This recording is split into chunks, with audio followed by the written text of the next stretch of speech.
They had ruled the galaxy for 7,000 years. They had never once considered that the species they locked in a glass cage would be the one to save them. They were about to find out what humans do when you underestimate them. The first thing I noticed about the conclave of 12 was not its size. It was the silence, not a comfortable silence, not the quiet of a library or a meditation chamber. It was the silence of a room where every decision had already been made before anyone walked through the door, where the performance of governance had long ago replaced the actual practice of it. I felt at the moment the transit gates opened and the cold, recycled air of the station touched my face. The place smelled like metal and foregone conclusion. My name is Mira Vasenko. I was 41 years old. I had spent 17 years in interstellar relations, and I had just been handed the worst seat in the most powerful room in the known galaxy, the witness enclosure. It was not a seat at the table. It was a raised platform to the right of the central floor, enclosed on 3 sides by frosted composite panels, with a single narrow opening facing the assembly chamber. I was told the panels were acoustically sealed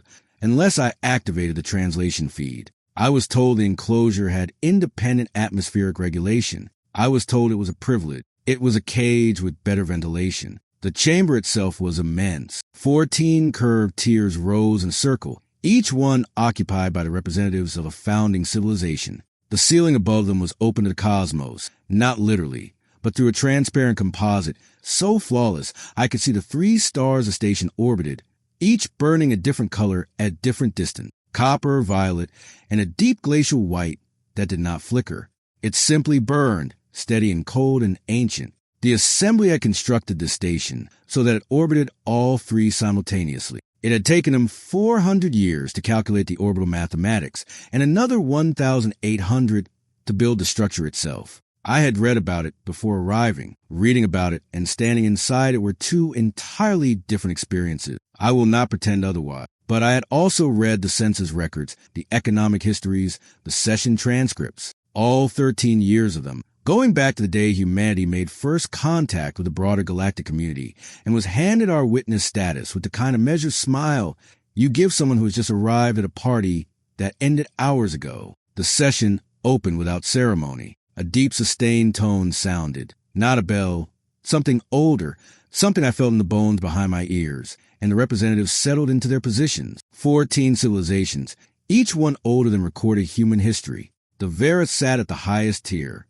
They always did. High Arbiter Sorrel was their senior delegate, a tall, silver-skinned being with 6 fingers on each hand and eyes that seemed to process information from 2 directions at once. I had been briefed on him specifically. My predecessor's notes used the word immovable. My predecessor had clearly never dealt with someone truly dangerous, because Sorrel was not immovable. He was settled, and settled, in my experience, is far more difficult to work against than force. Force knows it is fighting. Settled does not even notice the ground shifting beneath it. The first item on the session agenda was a routine resource review. The assembly voted to revoke extraction licenses from 4 smaller civilizations, the Herathi, the Ovin, the Polari, and a recently contacted group called the Seth, citing a provision about resource pressure in contested frontier zones. The vote took 6 minutes. There was no discussion. Each delegate pressed the surface, a light change, and that was it. For civilizations lost their primary economic foundation in less time than it takes to read a short letter. I watched the face of the Herathi delegate. Her name was Envoy Lysera, and she had large amber eyes set wide apart, and all of them were motionless when the result was confirmed. Not shocked, not angry. Still, the way a face goes still when it has long since stopped anticipating a different outcome. That was the moment I understood what this place actually was. It was not an assembly. It was a ratification chamber. Everything that happened here had already been arranged somewhere quieter, by someone who did not need to explain themselves to anyone. The architecture, the stars overhead, the formal language, all of it was ceremony. The kind of ceremony that says, look how permanent we are. Look how natural. Look how inevitable. After the session ended, I walked the outer passage back toward the human diplomatic sector. The station had a ring structure, and the corridors were wide enough for transport vehicle, though none were permitted. Instead, various species moved in careful, practiced clusters, each group maintaining a specific and understood distance from the others. A Herathi junior diplomat fell into step beside me. He did not introduce himself, which told me he was not authorized to be speaking to me at all. "You submitted an information request this morning," he said quietly, eyes forward. "Full assembly record. Historical charter documentation." "I did," I said. "No one does that." "I notice." He was quiet for a moment. Then, "Do not make yourself visible. That is the only way to last here. The ones who pushed are not here anymore. The ones who stayed small still are." I thanked him. He turned down a side passage and was gone. My quarters were compact and functional. A desk, a sleeping surface, a communications terminal connected to Earth through a 17-minute signal delay.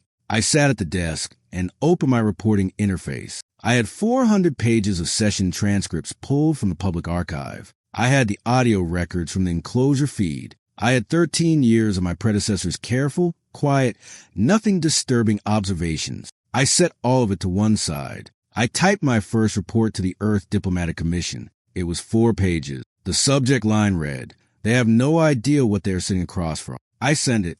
Then I ordered something warm from the station food service, leaned back in my chair, and looked at the ceiling. The Verith had occupied that chamber for 3,500 years. They had watched species arrive with hope and leave with less. They had built a structure authority so deep and so old that most of the galaxy had simply absorbed it as natural, the way you absorb the temperature of a room you have been in long enough. They had never, in 3,500 years, encountered a civilization that arrived quietly, accepted the glass cage it was handed, and spent the first 7 months reading every document the assembly had ever produced. My tea arrived. I drank it.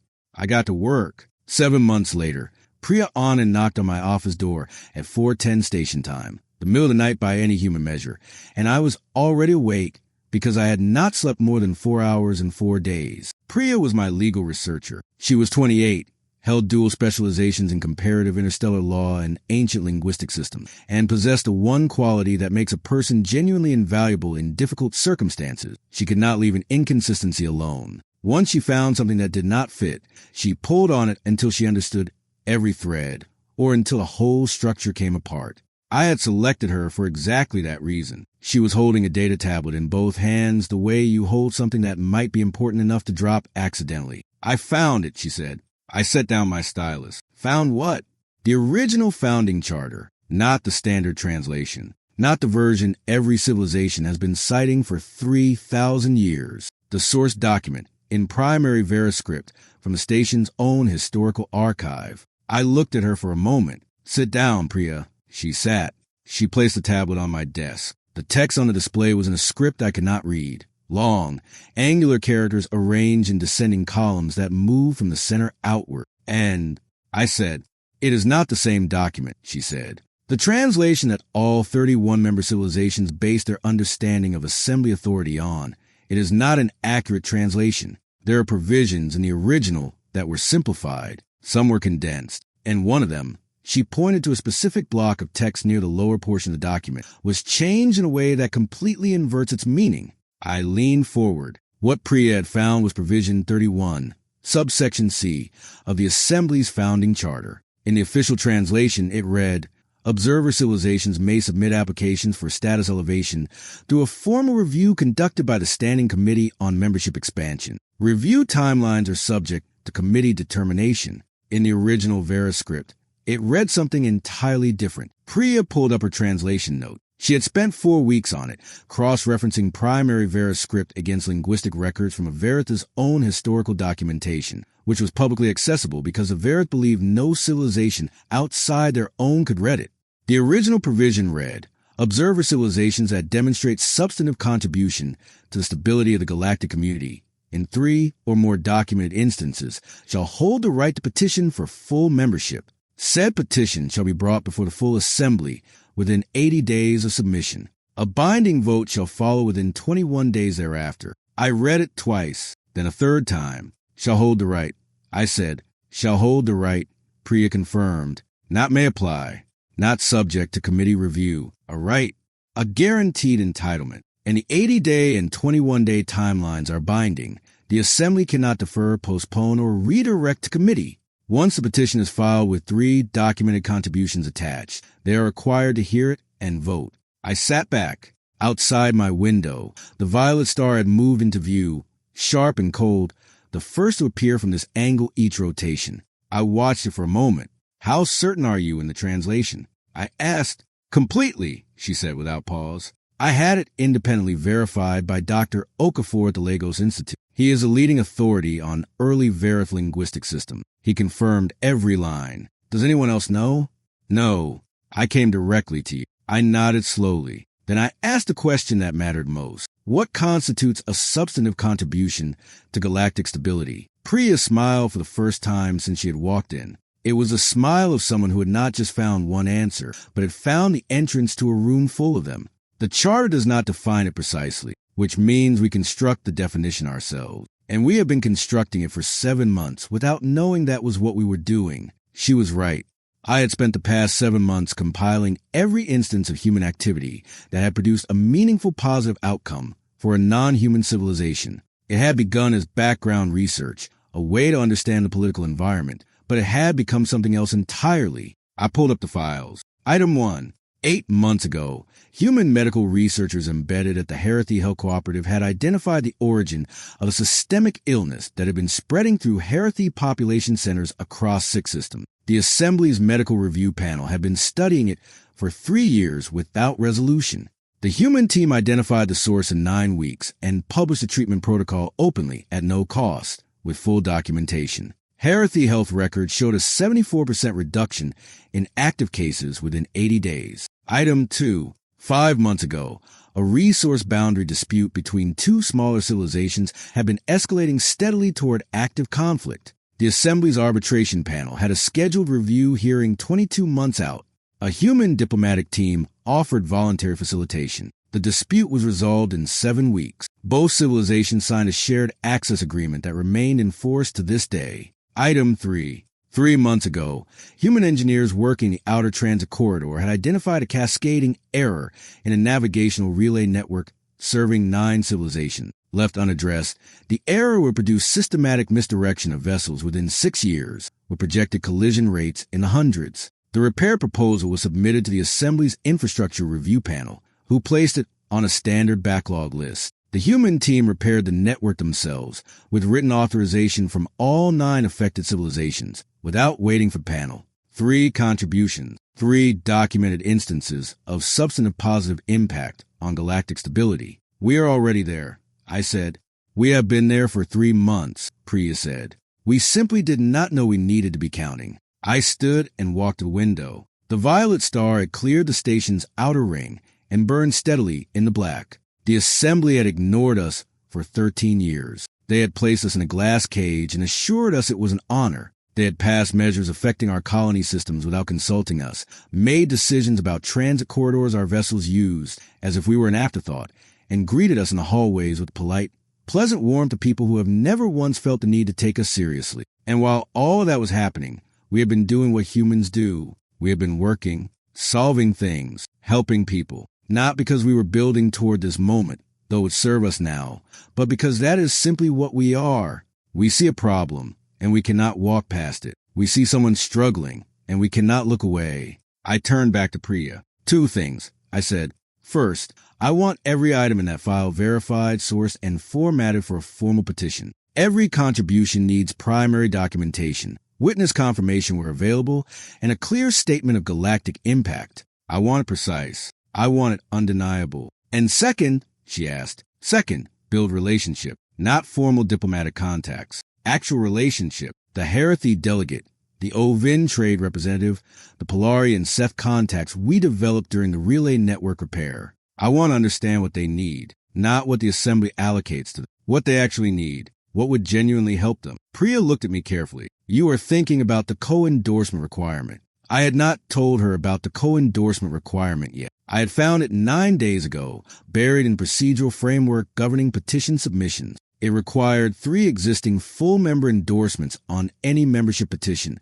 before it could be formally submitted. I am always working 3 steps ahead, I said. That is the position. She stood, picked up her tablet, and moved toward the door. Then she stopped. Director, if this works. When it works, I said. She nodded once and left. I sat back down. It was now 4:40 station time. Through the window, the glacial white star had joined the violet one, motionless and ancient, There was one more thing I had not yet told Priya. Something I had identified the same week. The Assembly passed a new transit measure that quietly extended their authority over 2 jump corridors our colony vessels use regularly. The measure had been filed without advance notice and passed on a procedural calendar. No discussion, no review, simply done. I had spent 52 hours after that vote sitting very still, reading very carefully, and making a decision.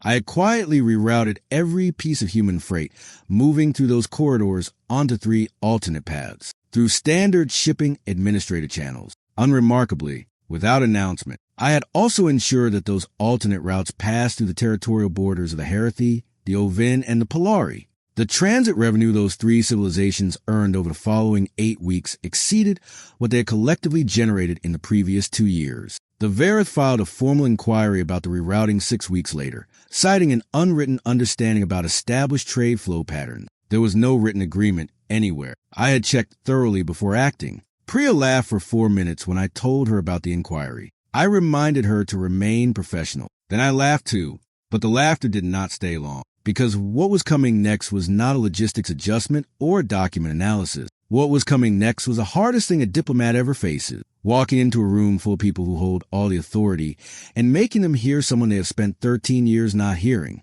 I filed a petition at 6 o'clock on a Wednesday. I gave the Assembly exactly 80 days to schedule the hearing. I started counting. The morning of the petition hearing, I woke before my signal, not from anxiety. I know what anxiety feels like. I have carried it before.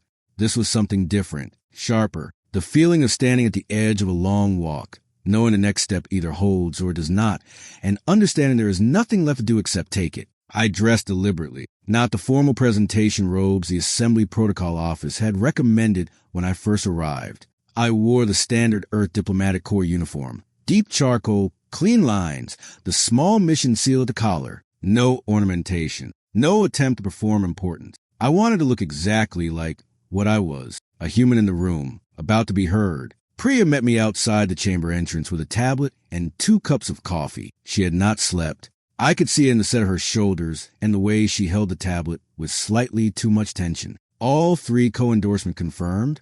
I asked. Confirmed and on record, she said. Assembly documentation verified them at 3 o'clock station time. Everything is in order. I took the coffee, drank half, handed the cup back. Then we go in, I said.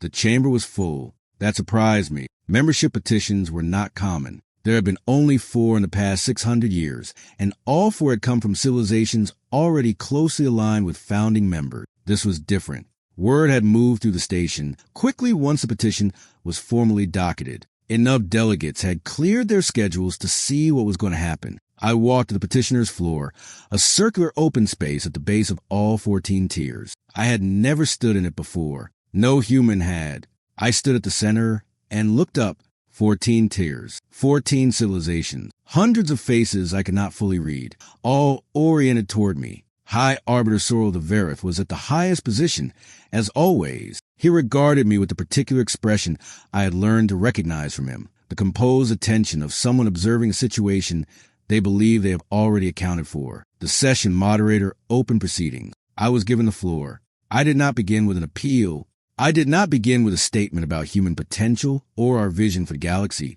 or any of the things previous petitioners had used to open their arguments. I began with documentation. Item 1.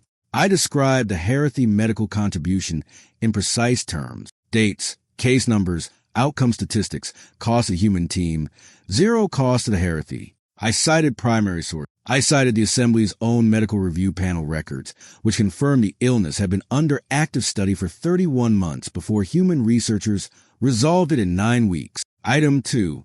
I described the territorial mediation, the parties, the timeline, the terms of the agreement, the current status. I cited the written acknowledgement of both parties that human facilitation had been the deciding factor. Item 3. I described the navigational relay repair, the technical specifics, the projected collision figures that the error had gone unaddressed, the timeline of the human team's intervention, and the written authorization from all 9 affected civilizations. I then cited provision 31, subsection C, of the founding charter. I read the original text aloud in primary Verith script, which I had spent 4 months learning to pronounce accurately enough to deliver without error. Then I read Priya's translation and Dr. Okafor's independent confirmation. The chamber was quiet.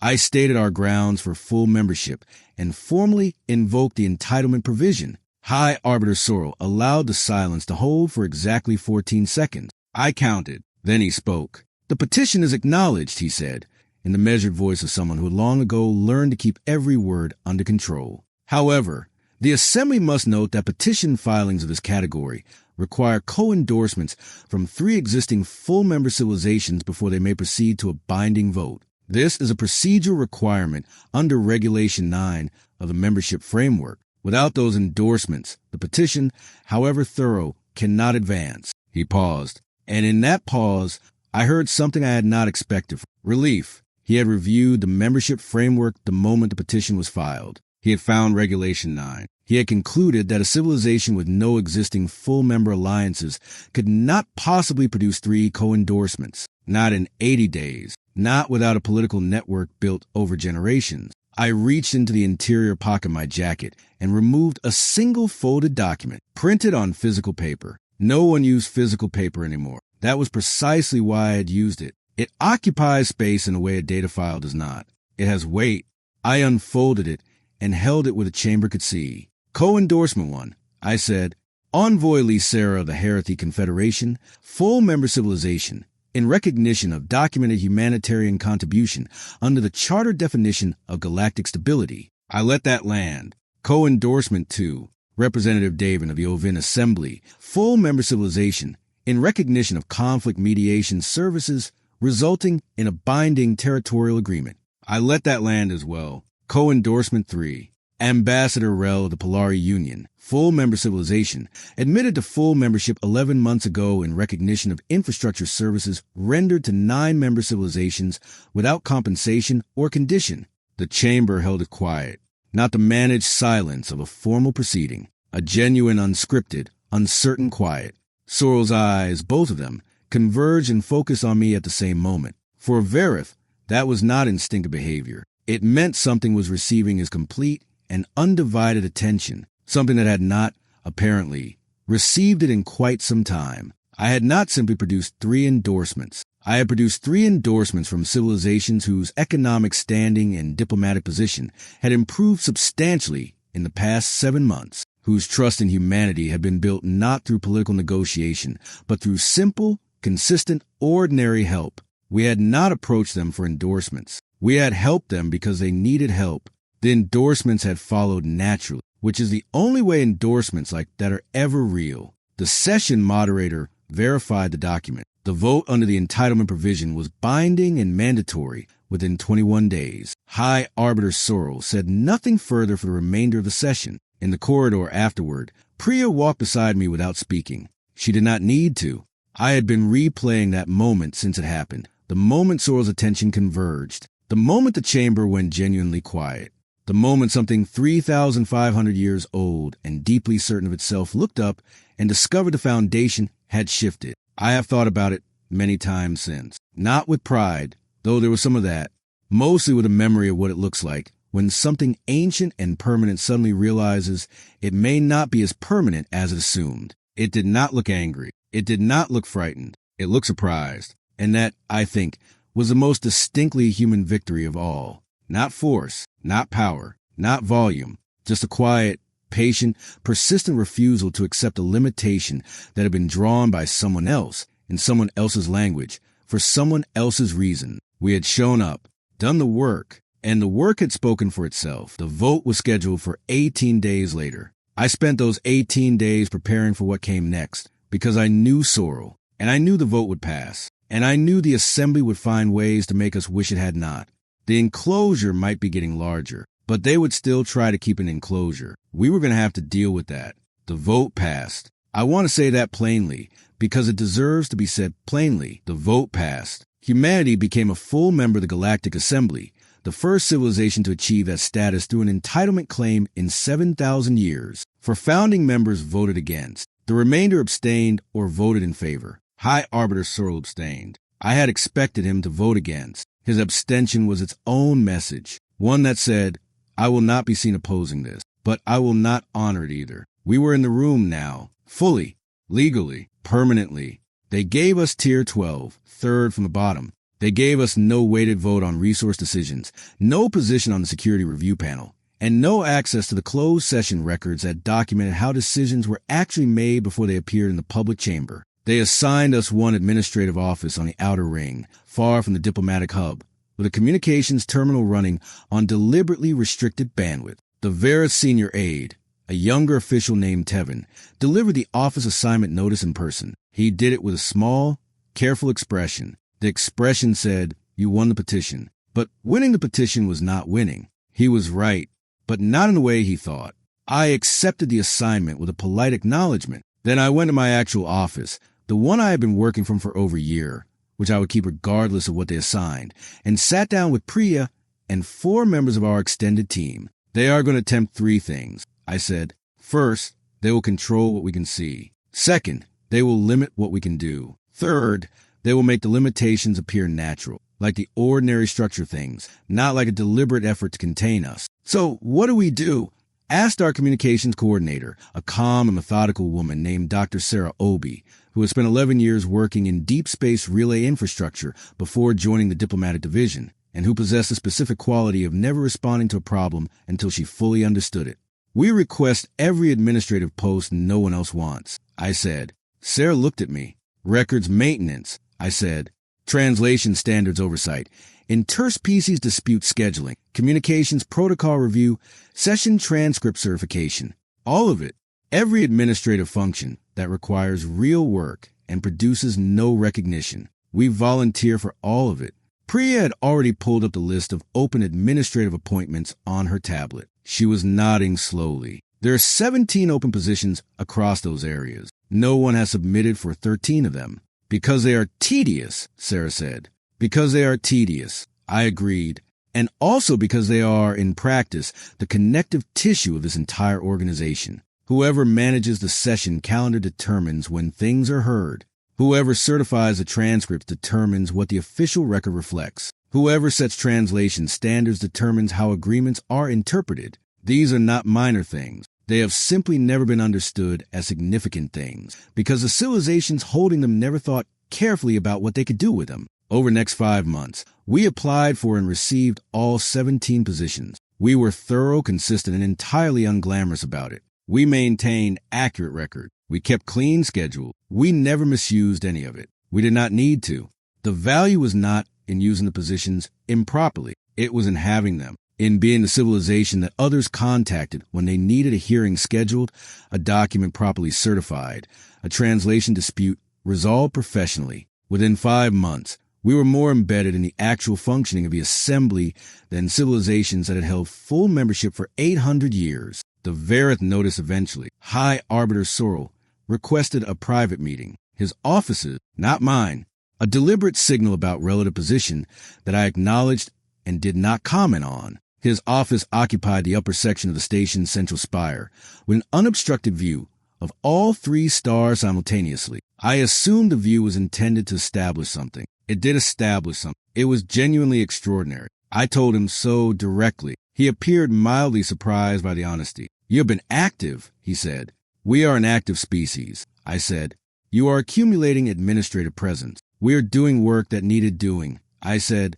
The backlog in the dispute scheduling division was 22 months long. We have reduced it to 7 weeks. I imagine that is useful for the civilizations waiting on those proceedings. Sorrel studied me. "You are not what I anticipated." "I hear that occasionally," I said. He leaned forward slightly. "What does humanity want, ultimately, from this assembly?" I had spent time preparing for this question because I had known it would come. Not the simple answer. Representation, parity, a legitimate seat. Those were true, but incomplete. "We want the assembly to function," I said. "Actually function, the way the founding charter describes. Because when it functions, civilizations survive. When it fails, civilizations get managed and marginalized and left behind until they stop asking for anything. We watched that happen for 13 years, and we find it very difficult to look at." Sorrel was quiet. "That is an idealistic position," he said. "We are an idealistic species," I said. I understand it is not always comfortable to be near. Something in his expression shifted. Not warmth, something more guarded. The look of someone revising a calculation they believed was already complete. The meeting concluded cordially. I returned to my office. 2 hours later, the Verith filed a formal objection to our administrative appointments, arguing that they constituted a structural concentration of influence within a single civilization. The objection was routed to the Dispute Scheduling Division. Our Dispute Scheduling Division, we processed it within the standard timeline, 11 days, and found no violation of assembly regulations, as all appointments had been made through open application channels with no objections at the time of filing. Sarah delivered the ruling notice with exactly the professional neutrality it warranted. Priya waited until the door was closed before permitting herself a single quiet laugh. I reminded her to remain professional. The economic measure came next. The Assembly passed a new transit regulation, adding a mandatory verification requirement to all vessels registered under human colonial designation when accessing the 4 primary waypoints nearest a galactic center. The requirement was framed as standard procedure. It was not standard procedure. It added between 8 and 14 hours to any transit through those waypoints, effectively making human flag cargo uncompetitive on the most valuable routes in the inner corridor. I read the regulation the morning it was filed. Then I opened a logistics file I had prepared 16 months earlier, before we filed the petition, before most of this had taken shape, when I had first begun thinking seriously about what the Assembly's tools for retaliation actually looked like. Humans plan for problems before they arrive. Our history taught us that directly and without ambiguity. You do not construct shelter after the weather turns. Over the previous 16 months, we have been quietly establishing supply positioning at 8 alternate waypoints, none subject to Assembly Verification Authority because they fell within the territorial space of non-member civilizations with whom we had negotiated bilateral access agreements. The alternate routes were marginally longer by distance. The absence of verification delays made them faster in total transit time. We redirected our freight operations within 60 hours of the regulation passing.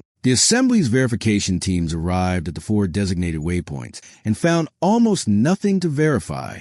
Our vessels had already moved. The verification infrastructure the Assembly had established cost resources to maintain and generated no results because there was nothing arriving to be verified. 3 weeks later, 2 of the 4 waypoint operators, both small civilizations with no particular loyalty to the Verith, quietly began offering priority access to human flag vessels in exchange for favorable trade arrangement. The Verith lost toll revenue at their own waypoints as traffic gradually shifted to the alternates. Tevin came to my office the following week. Not Sorrel. Tevin, the aide. He sat without being invited and looked at me with an expression that had lost all of its earlier careful diplomacy. "How do you keep doing this?" he asked. "We closed one path, and you are already through an opening we did not know existed." I looked at him for a moment.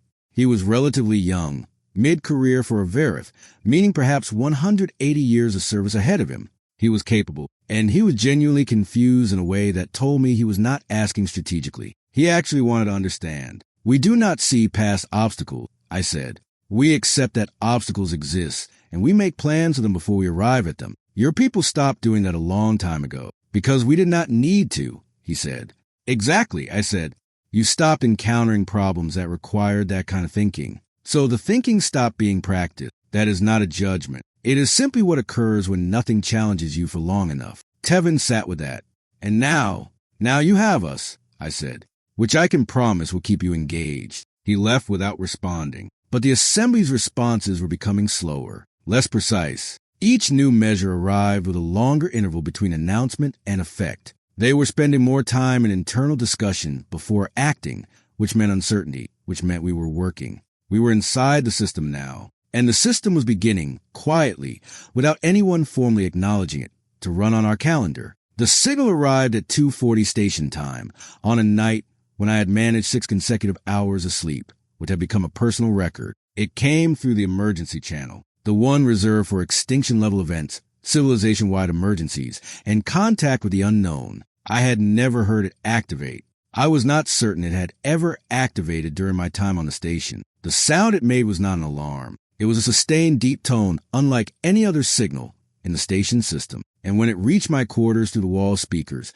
I was standing before I was fully conscious. I dressed in under 90 seconds. I was in the corridor in 3 minutes. The chamber was filling rapidly when I arrived, not the orderly progression of a scheduled session. Delegates were arriving from every direction, some still adjusting formal garments, some speaking urgently into personal communicators. The overhead lighting had shifted to a deeper register, something the station systems activated automatically during emergency proceedings. Even the 3 stars through the transparent ceiling seemed different, though they had not moved. I found Priya near the chamber entrance. Her expression told me everything about the severity before she said a word. Dense stellar fragment, she said quietly. Long period trajectory. Confirmed by 8 independent observation arrays. Impact ejection? I asked. Confirmed, she said. The Verith home system. Full impact in 8 years, 11 months, and 17 days. Margin of error plus or minus 4 weeks. I stood still for a moment. 9 years sounds like a long time. In galactic terms, in political terms, in terms of coordinating a response across dozens of civilizations with different resources and different priorities, and an assembly that required a review panel to prove an opinion about the review panel. 9 years was not a long time at all. I went to Tier 12 and sat down. I waited. The session opened. High Arbiter Sorrel addressed the chamber. He was composed in the manner that very old beings learn to be composed, not calm exactly, but contained. He confirmed the object, verified the trajectory, and then did something that told me exactly where we were. He announced that the assembly would convene a formal emergency assessment panel, which would have 26 months to produce a technical report, following which a response planning committee would form an additional 20 months to develop an action proposal, 46 months of panel work before any response was proposed, nearly 9 years to impact. The remaining window for actual action would be approximately 4.5 years. Given the scale of what would need to be accomplished, that was almost certainly insufficient. I raised my hand. The moderator looked at me. Tier 12. The humans. I could feel attention shift from other tiers. Some curious, some impatient, some simply watching to see what this new civilization would do in a moment of genuine crisis. Director Vasenko, the moderator, said, "You have the floor." I stood. I did not use notes. There had been no time to prepare notes. I did not need them. What I was about to present, I had been carrying for 3 years, updated regularly, reviewed quarterly by a team of 27 people on Earth, revised each time new observation data became available. The Earth diplomatic mission would like to submit for the Assembly's consideration a proposed response framework, I said, developed under our standard contingency planning protocols. The chamber went quiet. I opened my tablet and began. The plan was 52 pages in summary form and over 340 in its full technical documentation. I did not read all of it. I presented the architecture. The central element was a coordinated gravitational adjustment array, 9 vessels distributed across a calculated deployment pattern, using synchronized gravitational influence to apply a continuous lateral pressure on the fragment over a period of 4.5 years. Not a single dramatic intervention. Steady, measured, consistent, applied early enough and maintained long enough to shift the trajectory by a margin sufficient to redirect the impact point from the Verith home system to open space. Timeline.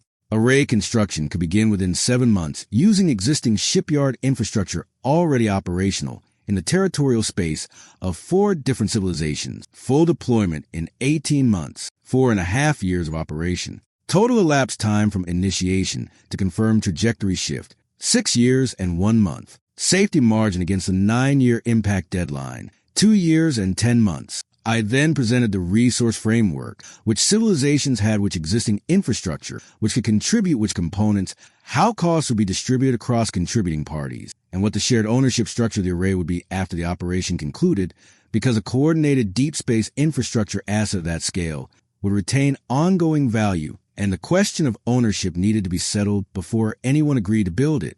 I then presented the legal framework for the joint operation, structured under 4 treaty instruments already in effect, requiring no new agreements, only participation signatures on a coordination protocol that had been reviewed by 8 independent legal teams. I set down the tablet. The chamber was still, not the performed silence of a managed session, not the practiced quiet of a room where outcomes had been pre-decided. This was the silence of very intelligent beings who had just been presented with something they had not anticipated and were working quickly to understand what they were looking at. High Arbiter Soros, "Director," he said slowly, "this document, how long have you been developing it?" "The framework was initiated 3 years ago," I said.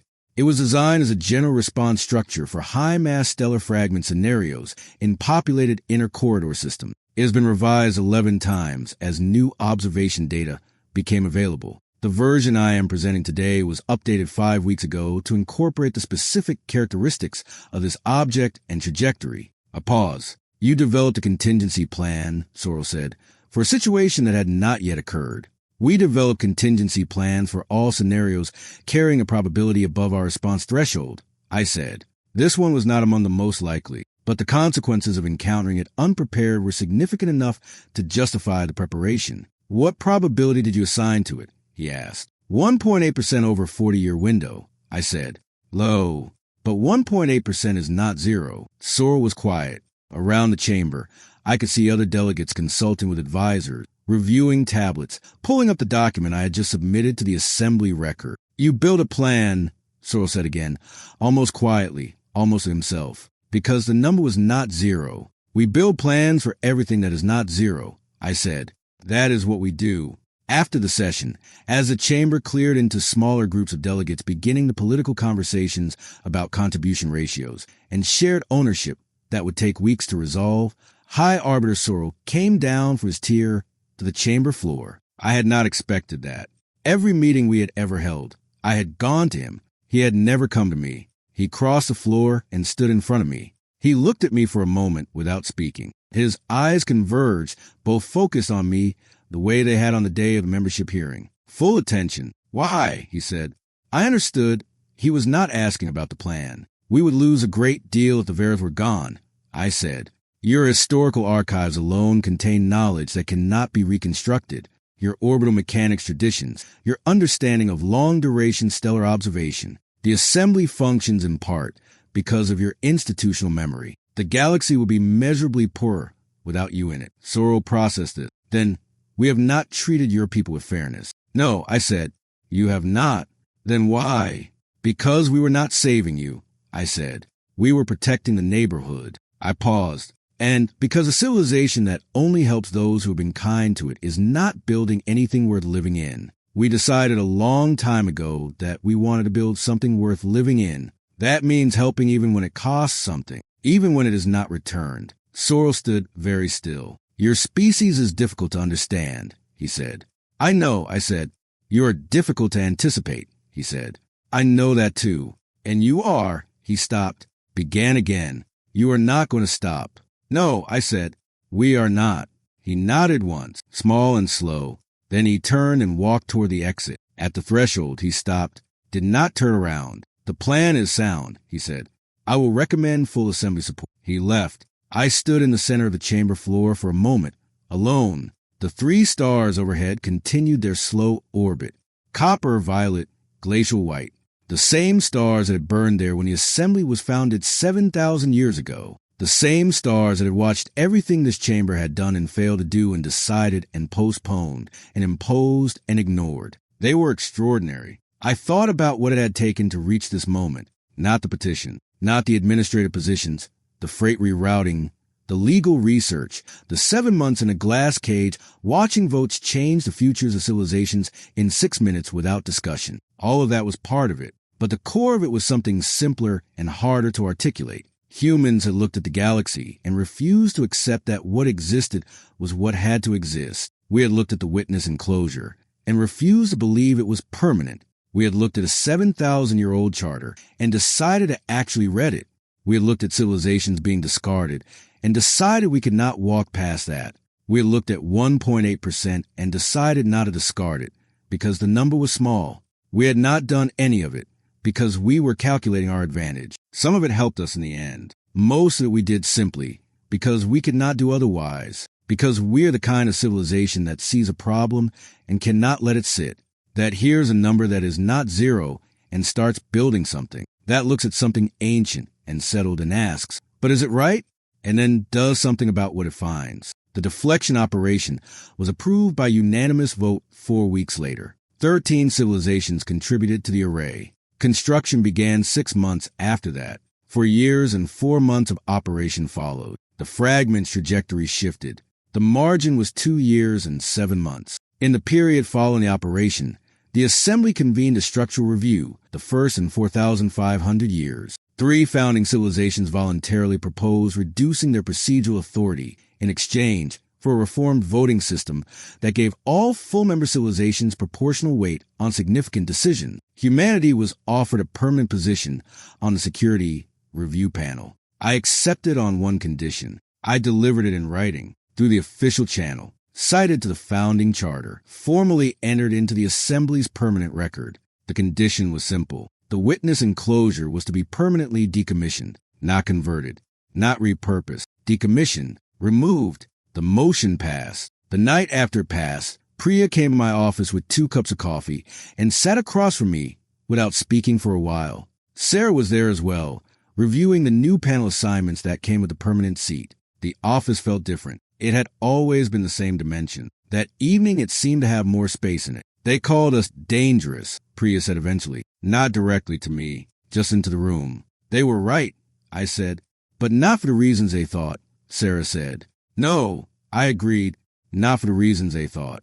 The reason was not that we were strategically capable, though we had been. It was not that we were patient, though we had waited. It was not even that we had the plan prepared when the crisis arrived, though that had mattered profoundly. The reason was simpler and harder to stop. We cared about all of it, about the Herathi and their illness, about 2 civilizations arguing over an uninhabited stretch of rock, about 9 civilizations whose vessels could not navigate correctly, about an old Varith arbiter and the 3 stars he had watched from the highest tier for 3,500 years. We cared about the 1.8%. We care about the enclosure and the people who had sat in it before us. We care about the charter and what it had originally intended, and whether the galaxy it described was a place worth working toward. We never learned to care about only part of it. That is the thing about human. We never managed to narrow it down. We never became selective enough to look away comfortably. And in a galaxy that spent thousands of years being administered by civilizations that had learned very carefully